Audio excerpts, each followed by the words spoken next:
Hello दोस्तों, एक बार फिर स्वागत है हमारे channel maths by MRB sir में।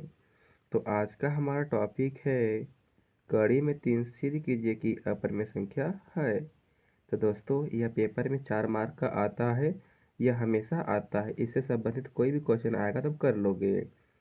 तो देखिए दोस्तों, कैसे से हम करेंगे तो ध्यान देखिए। 24 मार्च बहुत नज़दीक है आपके बोर्ड के लिए, तो पढ़ना तो होगा ही ना। तो चलिए ठीक है, करते हैं। तो जब भी कोई भी अपरिमेय संख्याएं सिद्ध करने के लिए कहते हैं तो पहले हम मान लेते हैं कि वह जो संख्या है ना वह परिमेय संख्या है। यह पहले मान लेते हैं हम। जब परिमेय संख्या होगी तो किसके बराबर होगा? पी बटा क्यू के बराबर होगा, है कि नहीं? वह किसके बराबर होगा? पी अपन क्यू के बराबर होगा।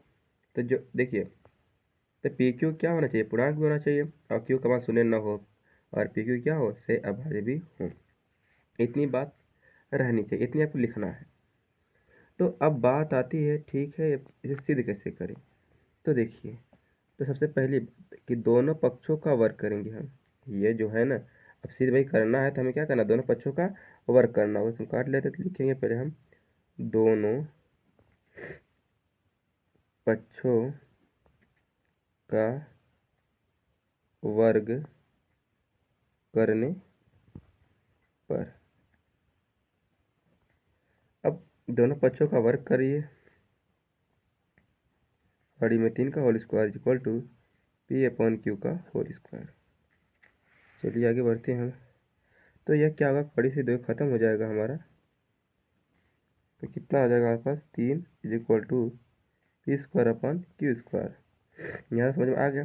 तो इसको ट्रांसफर कर लेते हैं हम लोग, ठीक है। तो क्यू स्क्वायर यहाँ पर हो जाता है पी स्क्वायर अपॉन 3, क्योंकि यह आपको बताया गया होगा, तो यहाँ से हम कर रहे हैं।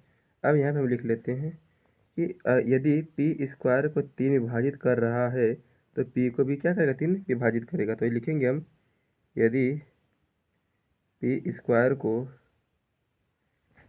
एक मिनट, यदि पी को 3 विभाजित कर रहा है तो पी को भी 3 विभाजित करेगा। कितना लिखना है? तो अतः पी का एक गुणनखंड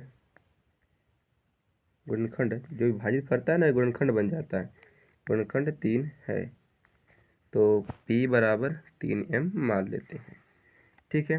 तो इसे हम समीकरण नंबर जो यह है, इसे हम एक नाम दे इसको हम एक नाम दे देते हैं, इसे हम 2 नाम दे देते हैं, इसे हम 3 नाम दे देते हैं। और जो P बराबर 3m आया है ना, उसको हम समीकरण 2 में रख देते हैं। तो आप लिखेंगे हम कि P बराबर 3m समीकरण 2 में रखने पर। तो ज़्यादा कठिन नहीं, स्टेप बाय स्टेप ध्यान रखिएगा, 2 बार करो समझ में आ जाएगा। तो Q square equal to 3m, P चूँकि 2 बार है इसलिए 2 बार लिखेंगे 3m अपन 3 तो है ही, 3 से 3 आउट हो जाएगा।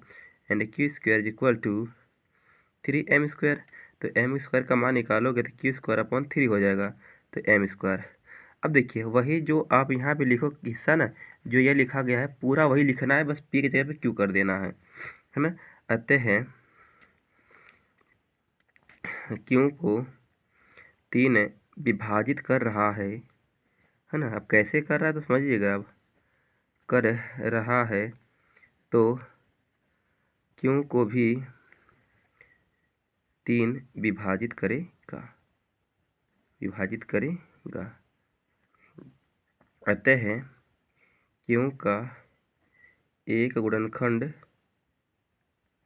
क्या है? 3 है। तो इसका हम समीकरण नंबर 4 नाम दे देते हैं। तो देखिए, समीकरण 4 की कथन और समीकरण जो 2 की कथन, 2 के हिसाब से जो मैंने कथन लिखा है और 4 से जो कथन लिखा है, इस दोनों में क्या गुणनखंड है? 3 है। इसमें गुणनखंड क्या है? 3 है। लेकिन हमने क्या माना था? पी क्यू सहअभाज्य माना था।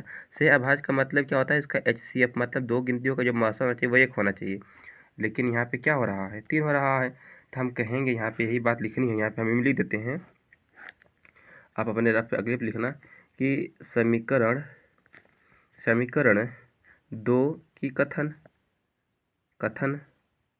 और समीकरण 4 की कथन से स्पष्ट होता है कि दोनों समीकरणों में उभयनिष्ठ या दोनों में उभयनिष्ठ गुणनखंड क्या है? खंड 3 है। चूँकि यहाँ पे से बनाते हैं, चूँकि हमने PQ क्या माना था? PQ सअभाज्य माना था। इस विरोधाभास की वजह से